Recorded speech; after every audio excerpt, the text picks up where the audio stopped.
Alors que les publications d'entreprises se poursuivent, le CAC 40 a bénéficié aujourd'hui des chiffres trimestriels appréciés de LVMH. L'indice grimpe de 0,62% sur la séance vers les 7981 points et 3,3 milliards d'euros échangés.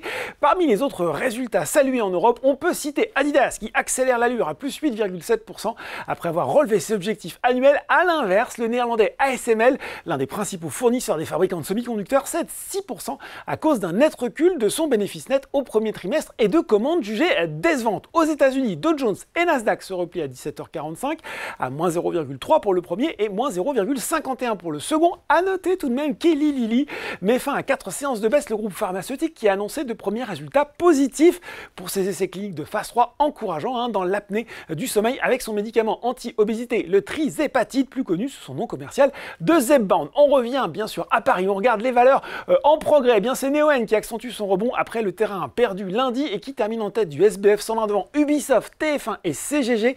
Ça va bien aussi, on en parlait pour les valeurs du luxe, LVMH et Hermès. LVMH qui a convaincu les investisseurs malgré des ventes qui ralentissent au premier trimestre sur la période. Le géant du luxe a publié un chiffre d'affaires de 20,7 milliards d'euros en croissance, tout de même en croissance organique de 3%, toujours soutenu par l'activité mode et maroquinerie. En difficulté avec Gucci, eh bien Kering profite un petit peu moins de la tendance et ne gagne que 0,2%. Toujours sur le CAC 40, Unibail, Rodamco, Westfield aussi s'apprécie grâce notamment à Citigroup, passé de neutre à acheter sur le titre avec un objectif de cours relevé de 52,50 € à 85,20 €. Du côté des valeurs en baisse, eh bien c'est De Richebourg qui était le plus à la peine sur le SBF 120, l'opérateur de services aux entreprises et de recyclage des matières premières qui a publié un chiffre d'affaires à 3,6 milliards d'euros pour l'exercice 22-23, en baisse de 16,7% par rapport à l'exercice précédent et inférieur au consensus à 3,75 milliards. De plus, il a annoncé qu'il était à ce jour peu probable que la cible d'EBITDA de 350 millions d'euros minimum pour 2024,